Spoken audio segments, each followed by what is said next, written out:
Good morning, this is your Stats Sensei, Mr. Spensei, and this is video number 2 for the pre-quiz. We'll be doing problems 3 and 4. So below are the scores on the survey of study habits and attitudes for 18 first-year college women and the study habits for 20 first-year college men. Using the grid below, make parallel box plots, one for the women and one for the men.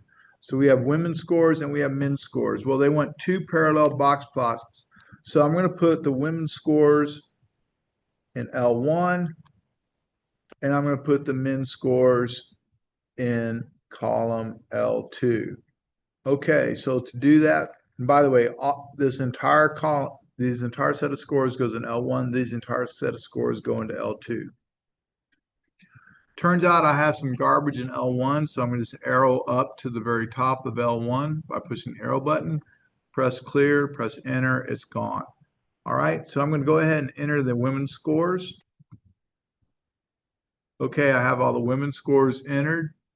And I'm going to go ahead and set that box plot. So second stat plot, enter. I want to make sure it's turned on. If it's over here, you're going to have to arrow so that it's on. The off should not be highlighted. Drop down, select the box plot that shows the outliers, and press blue 1, so L1. We don't want any frequency, so we'll just press 1. That should be a 1 there, and then we'll hit zoom 9. All right, I got a problem here. I need to turn this one off.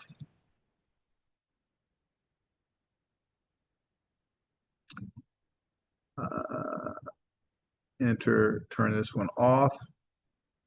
Now I'll press zoom 9. Okay, so there's the women's scores. And I see that I have an outlier up top on the high side. And so that's my women's scores. So now we're going to go back to stat edit and we're going to input the men's scores.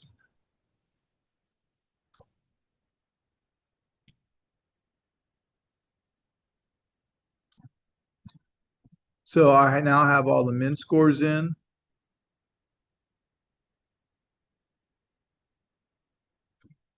So I have all the men's scores in L2. So I'm now going to go back to the stat plot. So blue stat plot, arrow down to plot 2. It's shown as off. I'm going to arrow to the left and press enter. Now off is not highlighted.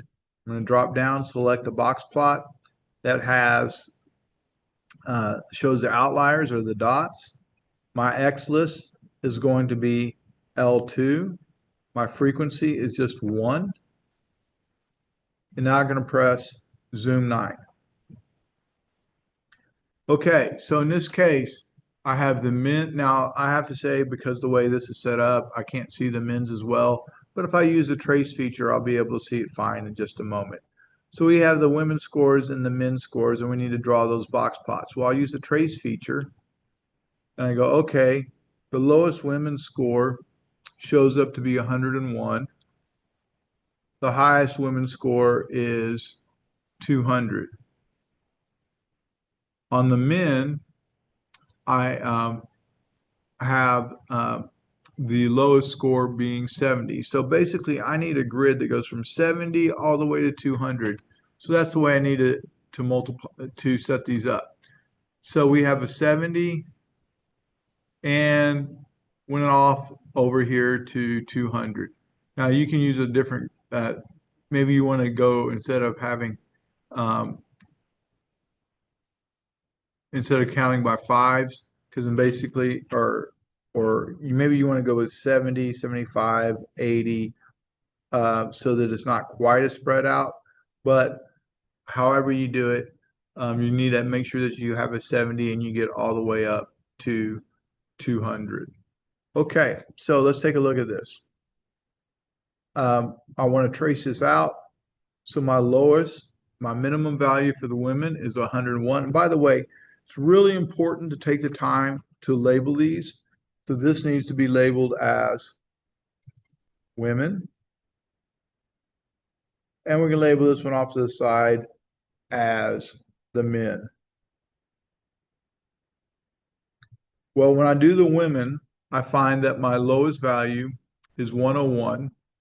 So I'm going to mark 101, which is about here. Then I'm going to arrow over to 126, which is approximately here. I go ahead and connect that. Arrow over to one, you know what? I should label this. This is my min. This is my Q1. My median is at 138.5. And I'll just put MED, but it's median. Then I have 154, and that's my Q3.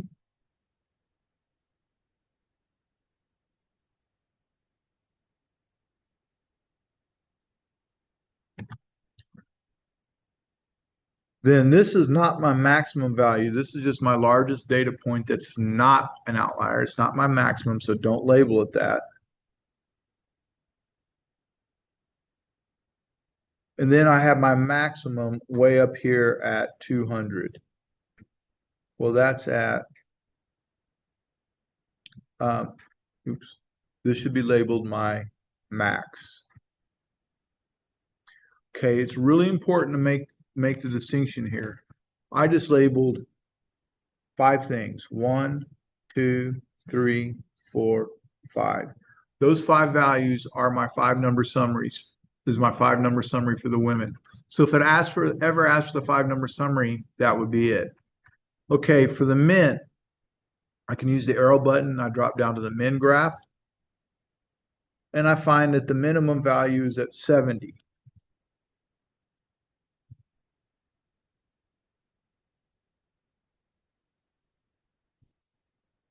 I arrow up to 98.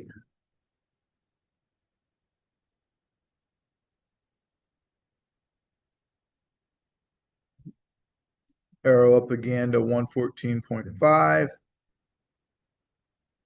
And by the way, this is my min. Should label it. This is my Q1. This is my median. Then we're going to go to 143.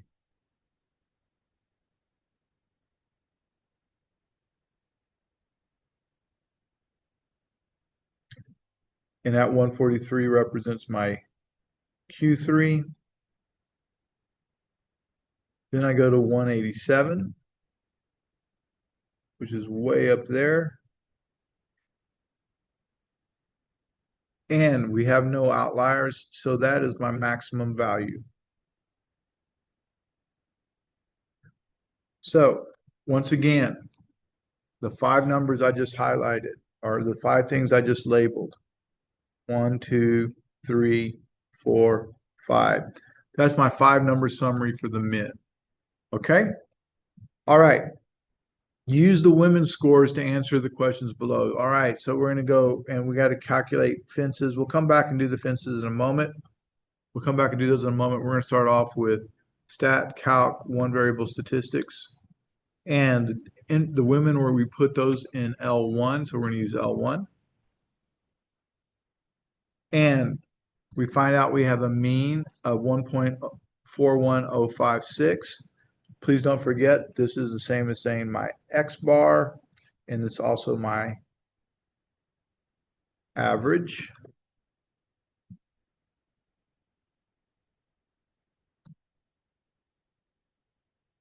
My minimum is 101. Q1 is at 126. If I arrow down, I find out that my median for the women is at 138.5. My Q3 is at 154. And then my maximum value for the women is 200. Okay. And that 200 happened to be an outlier. Please remember, these 1, 2, 3, 4, 5, those 5 make up the 5 number summary. All right, that's my 5 number summary. All right, the mode is the data for the women, it's the data point that occurred most, and you can have more than one.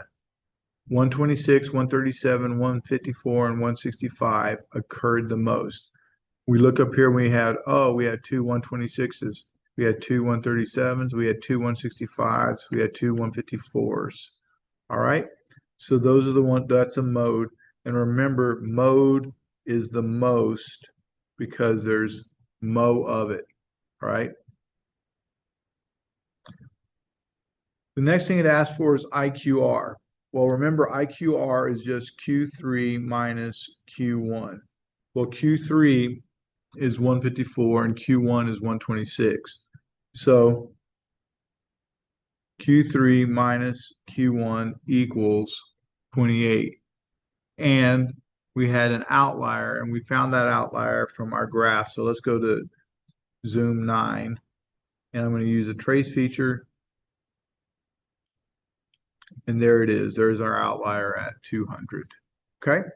So now we know what we have there, but we haven't done our up calculation for our upper and lower fences.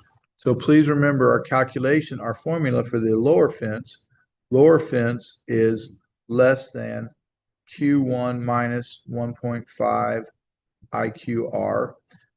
Upper fence is greater than Q3 plus 1.5 IQR.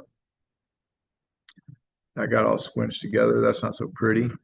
And our IQR, we already calculated. That's 28. And we used it in both formulas. So looking at the first one, Q1 was 126. That's Q1 minus 1.5. That's part of the formula times our IQR of 28. So when I go 126 minus 1.5 parenthesis 28, I get 84.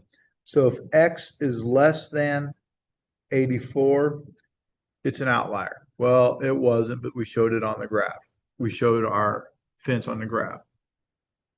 On the high side, it's Q3. Well, Q3 was 154 plus 1.5 times our IQR of 28. So when we go 154 plus 1.5 parenthesis 40, we get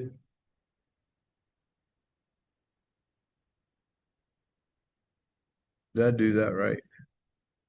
No, I did not. 154 plus 1.5 parenthesis 28, not 40. I get 196. So I'd have to have a value larger than 196. As a matter of fact, we had a value of 200. So this value was here at 200, and it was an outlier. Okay? All right, so X has to be greater than 196, and sure enough, we had a 200, which was larger. All right, last problem. A marketing consultant recorded the amount of money spent by 50 consecutive shoppers at a supermarket. The amount's been rounded to the nearest dollar. Create a stem plot with 0 as the first stem. So first off, take a moment, input all this data into column L1, and I'm going to do the same. So I'm going to go to Stat Edit. I got a bunch of stuff in column L1 that I don't want. And I get that stuff out of L2. All I did was arrow up and then press clear, and I got rid of it. All right, I'm going to enter my data. So I've typed in all that data, 3, 18, etc. Now, if I'm going to make a stem plot, it's a real pain to put all that stuff in order, and there's no way I'm going to get 50 data points in order. But the calculator will do it for us if you're careful. So that's kind of the main purpose of doing this here. Just press the blue button and then press list or stat. Arrow 1 over to operations, and it says sort A, and that's what you want. And you know what? I'm going to back out of that and clear this screen. All right, so I'm going to press the blue button, then stat, arrow over to ops, sort A. Now I'm going to press blue 1 because my data is all in L1. Once you have that there, you can just press enter and it says done. And you go, well, great, it says done, but what did it do? Go back to stat edit and look at your data. Now it's in order. Instead of being 318, it's 39 and then 9. And oh, there must have been 2 9s. 11, 13, 14, 15, 16, 17, must have been 2 17s, etc. It's in order from least to greatest, in which case it makes it easy to make a stem plot. Well, I need to turn all my digits into 2-digit numbers, which means this becomes an O3. All right, so we have O1, O2, O3, O4, O5, O6, O7, O8, O9, 1 for 10. So that's what I have here. So looking at what's on this, what I have here, it's like, oh, we have O3. Then I have two nines. Then I have a 1 as my stem and so I have a 1, 1, a 1, 3, and you just write down the leaves are the second digit. So the first digit will be your stem, the second digit will be your leaf. Okay? Um, and we end up getting this shape here. And by the way, never ever miss a stem. So even if there hadn't been any numbers at 6, we'd still list it. Okay? So when I scroll through this, it's like, oh, my largest value is at 93. My smallest value is at 3. And you need to make a key, and it doesn't even have to be a number on the chart. Because I look at this 07. 07 is not on the chart. You could have done, I don't know, 37 or 34 or anything. And so if you went 3, 4 equals 34, that would be fine. But you do have to show a key like that. So this right here is what I ended up with. Now, for me, maybe that's not you, but I find it really helps to make a quick sketch of what you have. Nothing accurate, just a quick one. So if I was making a quick sketch of this, I'd go, okay, and I always turn it this way with my smallest stem on the left, which is 0, and my largest stem up here, which was 9. Okay, and I have a 0, 1, 2, and it gets big, and then it goes all the way to 9. And I'm not going to write all that out because it takes too long. And I go, okay, I have 3 data points here. And then I look down at 9. I only have 1 here. And then all of a sudden it's got a lot here. So I was like, oh, it goes up and then it goes down. Oh, that means it's been stretched to the right. So this is skewed to the right. So the data is skewed to the right. And when data is skewed to the right, that means the mean is right. Skewed right, mean right. So please write that down just for yourself. Skewed right, mean right. All right, this is it. Appreciate you watching. Hope to see you on the next one. Thank you.